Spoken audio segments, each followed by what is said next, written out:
Bana République démocratique du Congo, bande konangai, binyonyo sobrozwa libakwa kolanda vidéo, ezali ngai ndeko na bino mukulumpa na mboka France. Na boye lelo na ye na cadre mo spécial, vidéo mo spécial, parce que j'ai l'habitude, souvent, ya kolobela bande konabiso ba ibu, bande konabiso ya ba pareko, ba tuto ba atakaka biso, c'est-à-dire que biso ba Tshisekedi, to pays UDPS, famille na biso, na zongi c'est la bango ba réponse. Mais lelo na s'adresser mingi na biso moko famille oyo tozali UDPS pe ba Tshisekedi, je vais m'adresser na biso parce que na pe sa point de vue na ngai pe lelo tozali le 2 mai ezali mokolo ya jeudi 2 mai 2019 mokolo ya jeudi. Na pe sa pe point de vue na ngai sur makambo nazo mona parce que bon nga naza na terrain te nazo mona na ba Facebook nazo mona na ba YouTube nazo kana matoi pe na ba téléphone oyo batu musu baza ko présenter yango lokola crise au sein de l'UDPS ba musu bazali ko présenter yango lokola distraction na kati ya UDPS et au centre essentiellement de cette affaire, kombo ya ndeko na biso moko na kombo ya Fils Mukoko. Fils Mukoko azali personnellement na yebiye franchement na ba vidéo asalaka pe na yebiye comme moi na UDPS kolandana na témoignage apesaka pe ndenge avivaka na kati to yebiye surtout na période de campagne asalaki ba vidéo ebele.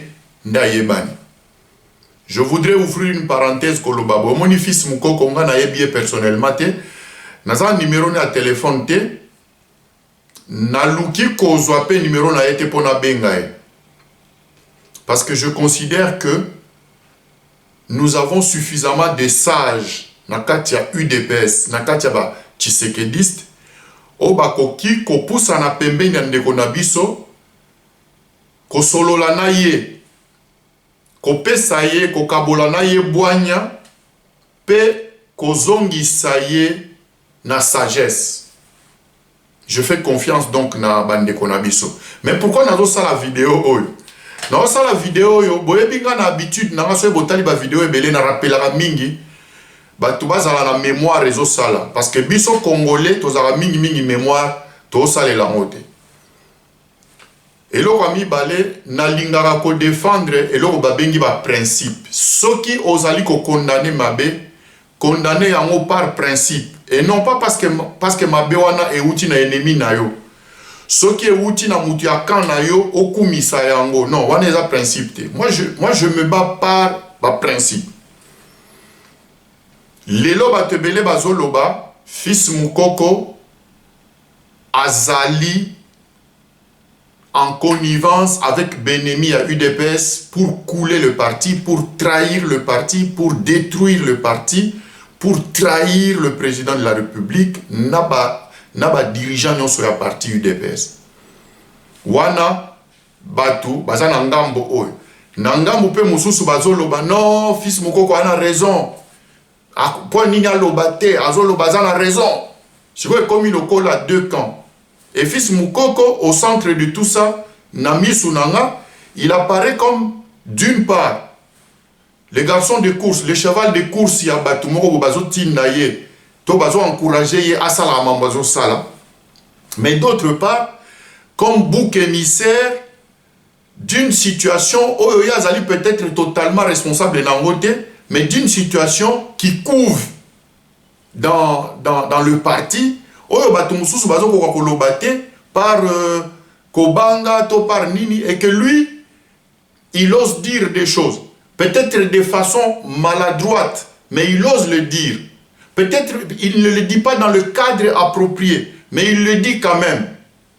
Et quand cette situation là se présente, évidemment il y a toujours nous autres qui nous alignons tantôt na kaya batu bazo condamné, tantôt naka yabatu bazali ko kumisaye. Et là, c'est pas le chemin indiqué pour la résolution des conflits. Yangwana, place wana esengelaka, ba sage, ba kota. Parce que bato bazo betela ye maboko. Na ba bazo finga ye, bango mibale bazali kaka moto epeli, bazo fula moto yango. Baye, bazo fula moto. Waze kwa aloba boye. Moto bapelisaka yango kaka na kofula. Moto pe babomaka yango kaka na kofula. Siko esengeli na mutu oyo azo fula mupepe na kati ya moto. Oye ba intention na ye, eske azo fula po aboma moto, to azo fula po epela makasi. Place wana esengaka ba sage, ba boule, baloba non, kachidikulu balabala, wajima. Fils Mukoko azali mwana ya ndaku, Jean-Marc Kabund na parti, eza parti na ye. Jean-Marc Kabund na secrétaire général ya parti na ye, aza dirigeant ya parti. Donc il faut trouver des mécanismes pour que Fils Mukoko non seulement azonga na nzela, asolola makambo na basage ya parti, basage ya parti basolola na bakonzi ya parti, pour que likambo tomona kango lisusu te na télévision sala saleté mingi, tozali bana famille moko, tozali bana ndaku moko. Mais vidéo na ngai ezali pona na sepelisa batute lelo na koloba makambo. Vous savez, moi je suis de ceux qui demandent à ce que UDPS ait un parti politique, et ça la politique. Tozai koluka tozo pouvoir, to réussir kocha fachi na pouvoir. Si koto ye kolandeni na conserver pouvoir wana. Et c'est ça notre combat actuel. Ndenge nini tokoki ko consolider pouvoir ya fachi. Ndenge nini tokoki ko conserver yango.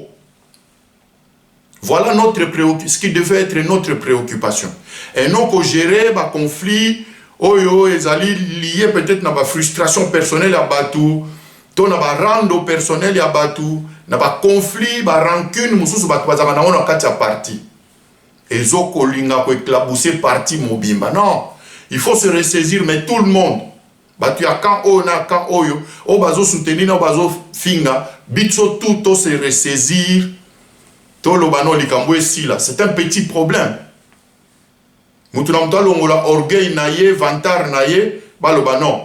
Tozaba na ndako moko. Na yo kindeko moko azoloba, oh Fils Mukoko, il doit respecter ba instance ya parti. Je suis d'accord avec vous. Mais je veux vous rappeler que na UDPS malheureusement depuis quelques années, ça ne date pas d'aujourd'hui, les gens ont pris la culture et la musique. Jean Goubal a lobaka l'imbécilisation du peuple congolais par la musique. Culture et la musique, il y a orchestre na biso et quota si on a un parti politique, y compris na UDPS. Na UDPS c'est comment? Neti na ba wenge, bolingi bo longola tata, botindi petit moko boye, afinga, ba petit moko ba komi, tata matina podium, Adolphe Dominguez, ba eba manke ye. Nzoka nde batinda kabango. Ti a se sentir frustré, a longwe a kesa l'orchestre na bolobi o moni. Azali très. Yé déjà zali na mutema mabe, alingaki aboma yawera, yangiama. Quartier latin soki o lobeli Kofi Olomide mwa likambo. Ba maître na ba petit na ye mususu na ba micro bazo manke yo. Oromatasu na podium te. Aussi ma sous micro te culture wana ekota na kati ya ba parti politique. Yango wana saleli vidéo alelo na rappeler bino parce que ebele bazo condamner Fils Mukoko lelo. Rappel des faits. Vous vous rappelez que Bruno Mavungu, encore à l'époque secrétaire général à UDPS, il était contre l'approchement. Le rapprochement, il y a Katumbi et consorts. Et Paï, il y a président Tshisekedi, feu président Tshisekedi. Mavungu est l'un des rares bateaux, Batikalaka, Bazo Boya, Katumbi, Wana na mutema moko. Et il avait même dit, Batouana, Bazana, Toko Salana, Bango, Moussala ensemble était. Mais comme Katumbi, ensemble, oh soki nini wana ba groupe na bango nyonso wana bazalaki déjà en bon terme na président Félix Antoine Tshisekedi pe ba s'approchaki na papa Etienne Tshisekedi wa Mulumba. Dès lors qu'une personne osait s'opposer à ça, il devenait mauvais. Et qu'est-ce qu'on a fait à l'époque? On a dit, Mavungu dans ses prises de position, c'est sûr à ça, Zumbongo, à ça, contact na Kabila. Je ne sais pas si cette histoire était vraie. Mais ce que moi j'ai observé, c'est que Mavungu, pour avoir pris des positions contre ce groupe de voyous Yabakatumbi, il a été insulté, menacé et même, comment dirais-je, agressé physiquement par Bana Yanda Kouya UDPS. On a instrumentalisé des jeunes du parti, alors que ce monsieur avait encore la signature, la bénédiction d'Etienne Tshisekedi Wamulumba sur sa tête. Ba respecta signature à chefté. Ngana benga bandeko mususu na sola na bango na non. Mavungu peut-être aza Mouibi, peut-être qu'Azumbongo ya Kabila, peut-être qu'aza Ndoki Toboite, mais il est secrétaire général ya parti. Il a la signature à Mokonzi Nabiso. Si nous l'insultons, c'est que tous respecter signature à la Tchichite. Bah ebisanga non, moni toza déjà na ba fuite Mavungu et bon. On a utilisé les mêmes fils Mukoko tant azai ko finga Mavungu na okakibi note ebelete bozoloba. Respect na bakonzi a parti na okaki amote. Les gens l'ont soutenu. Épisode wana na lekiamo.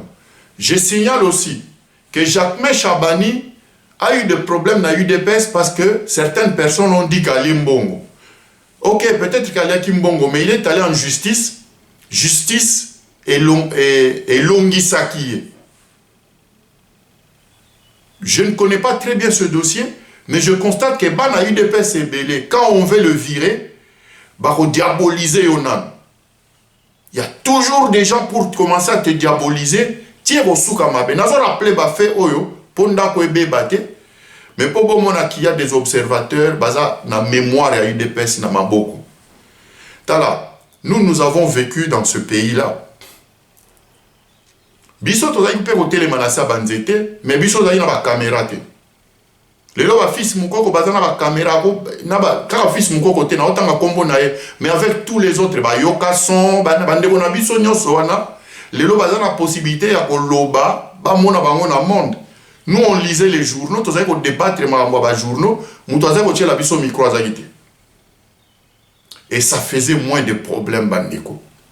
Lelo muto so akozwa micro azui caméra. Et les jeunes qui ont menacé Mavungu bazo filmer yango, bazo tiango na katiani. Il y a internet. Le respect na ba konzi a parti déjà elongwaki. Épisode noir de Longwe. Mavungu a Longwe bache Jean-Marc Kabound. Tosepeli bisonyo so moi je respecte toujours la signature à mon konzi. Et tiens Tshisekedi wa Mulumba signé a tie Kabound na place. Je rappelle que dans l'histoire de Mavungu, à l'époque, j'avais appelé certains bandeko na biso mususu. Point de vue comme non, très peu de gens le disaient le respect. Ndeko nanga moko o apesanga numéro à Mavungu na benga CG à l'époque pour lui dire monsieur Mavungu. Longola ba plainte aux porté contre Bana, baza Bana ndaku, Luka Bassage a parti bobongisa. Na enregistra conversation na Nazaranango. Toleki na Kabound. Kabound aye azui parti. A komi ko diriger. Vu à Koufi. Etienne Tshisekedi wa Mulumba à Koufi. Mamwe bandi. Certains frères et sœurs qui se disaient fascistes, comment on appelle ça, Félixois, tous ces mouvements-là, balobi nini. Bon, c'est sûr que, entre parenthèses, Bazaï Kobanga peut-être que, après la mort de Chichi, Bando qui basé belé, Bagoya au compliqué Félix Bokonzi na UDPS, craignant cela, ils ont transformé leur angoisse en accusation. Kabound Mbongo déjà, Azolinga organisé congrès, toza déjà na ba fuite que Kabund alembo bato bakomi ko accuser Kabund kocha songi entre groupe ya ba Kabund na ba Kabuya ko opposer bango na Fachi. Je rappelle ces faits pour que soko yebi pas yo outité okoyeba bien te pas esengeli okende. Nous avons défendu Jean-Marc Kabund. Na Facebook, na mur, vous verrez que je suis attaché au respect. Il y a signature, il y a Mokonzi. J'ai dit ces choses, comme les gens ont toujours des preuves. Tous dans ma preuve, mon cher. Et il y a même un imbécile, je dis bien un imbécile, qui m'a dit Moukoulumpa, Yozolo Baboye, donc il a insinué, il a osé insinuer que donc ngape nazana kuwana ngambongo et cet tamboli on nazo défendre Kabund. Nixon ayebi dossier Oyo, je lui ai écrit à l'époque inbox parce que Nixon a un problème dans Nekonabiso Bruno Boula, le gouverneur Oyo azana Bruxelles na pesi mbote na pesa bango tolinga bozaba na famille moko po ni tozo swana. Nayebi que à l'époque nga morope na miso bandeko mususu neti ba Bruno Boula na pasaka un peu pour mutumabe azwa kango ndire na côté là Nixon. Mais pour nini? Parce que je défendais Jean-Marc Kabund en tant que secrétaire général à parti. Il avait une charge terrible. Il y a qu'à conduire Makambu. Etienne Tshisekedi wa Mulumba venait de mourir. Je suis attaché au principe. Jean-Marc Kabund a organisé Makambu. Fachi a commis président à UDPS. Batutu o balobai Kabund a Lembongo. Ils ont applaudi le jour où le président Fachi a reconduit le même Kabund. Pour comprendre que Batumsu Babundara, vérité quand ça les arrange. Et ce n'est pas mon cas. Ce n'est pas mon cas. Pour vous rappeler, mais surtout pour répondre à parce que c'est mon frère qui est venu sur mon mur Koloba. Non, besoin soutenir fils Mouko. Je ne le connais pas ce monsieur. C'est un enfant de la maison. Moi, il y a eu des PS. Nana Defandaka. Bana ya UDPS parce que na yebi combat na biso côté to utile bato musu kodaki na poto pendant que nous on se faisait taper dessus na mboka na les gens qui commencent à dire aujourd'hui ngana salela UDPS boy ngana sala boy c'est indécent pour na biso parce qu'il y en a qui ont donné leur vie oloba ya ko la muka aya ko loba asala nini pour na UDPS. Allez lui donner un micro dans le cimetière ou dans les fosses communes ba unabamo. Arrêtons à chaque fois de rappeler. Ngana pesa ma ya bomela na UDPS. Ngana pesa bo arrêtez ça. UDPS ba te belé ba monela ngo pasi. Combat nos hommes. Donc moi je reviens ici pour dire soki mwana ya ndaku o ya bundi comme fils mukoko wa bunda qui a un parcours na UDPS à Salimabe. Est-ce que sengeli kozwaye ko bwa kaye na moto? Tango ba Mukoko ba attaqué Kabund et que nous avons défendu Kabund. Certaines personnes ont dit oh bonne année, bon défense. Les mêmes batouabet et la Kabund Maboko ba commis plus défenseurs de Kabund que Bisso. Vous défendez quoi? Les individus ou les principes? Voilà. Quand on attaque un secrétaire général, il y a parti. Et que toi, ça t'arrange, aux bêta maboko. Makambo échangé, on attaque le même secrétaire général à parti, tu te places comme Moutiamalam ou il y a monde entier. C'est ce que moi, je condamne et pas Nabino. Fils Moukoko, Azali Mwana Yandako. Asali Mabe, mais vous avez tous son numéro de téléphone ou bien vous êtes proche de lui. Pour nani boko kende ko mona être nos fils yakana. CG nazoya nazana fils tomo na yo nanu azamwana bo solo ou bien ba sage à parti kabuya boko boya nan pardon. Makambo ezani. Fils Mukoko azola qui ça va frustration na ye. Peut-être que va prometa qui est musala azu musala te, peut-être que va prometa qui est bomengo azu bomengo te, qu'il m'excuse. Je suis en train de me poser des questions, mais na lobité que ça pona bon.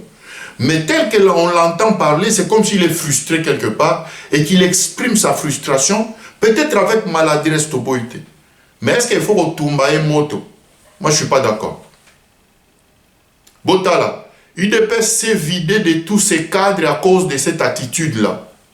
Il y en a qui sont contents de venir prendre leur place et de jouir de leurs efforts, de leur combat. C'est pourquoi ils ont cette attitude. Nyoka longo alobaka boye. Ezana batu basala zaiko langa langa. Et ezana ceux qui ont fait zaiko et il y a batu zaiko asala bango. Non. Toko banda ko bukate papa we maloba tant que Esther akufi alobi boye. Ngai nazali zamba te que baya kako kata banzete na ngai pena tia matanga te. Il parlait de Kester Emene alobi o ya kufi aza moko na ba généraux ya molokai. Lelo, ngana zo tuna question.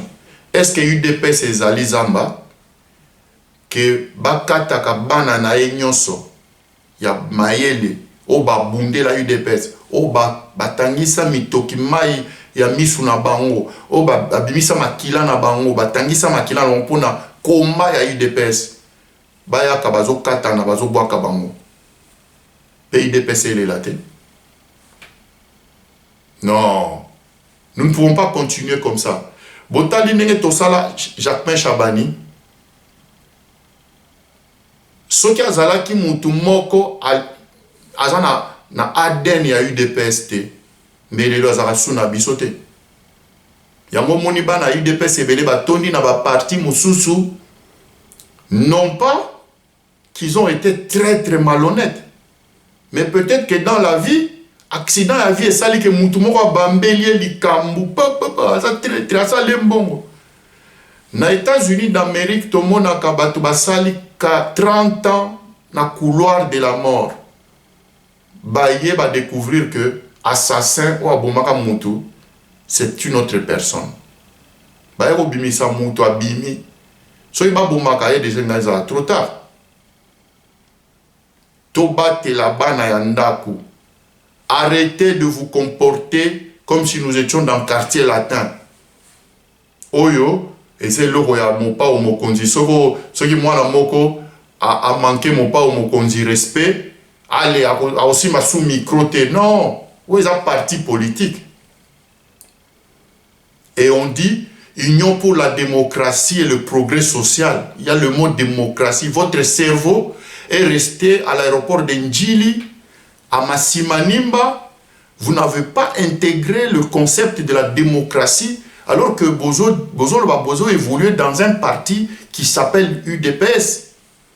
En France, pour ne parler que d'ici, quand Hollande est devenu président de la République, Martine Aubry a s'opposé complètement à l'option ébélée à gouvernement à Hollande.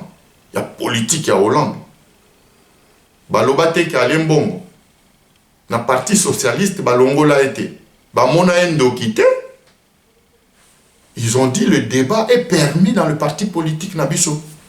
Ba frondeur, tango Hollande a zui, ba décision mususu, ba orientation mususu, ba mona neti, y a ba progressiste net, y a ba de droite. Eh ben, des frondeurs sont venus dire biso da cornaïté.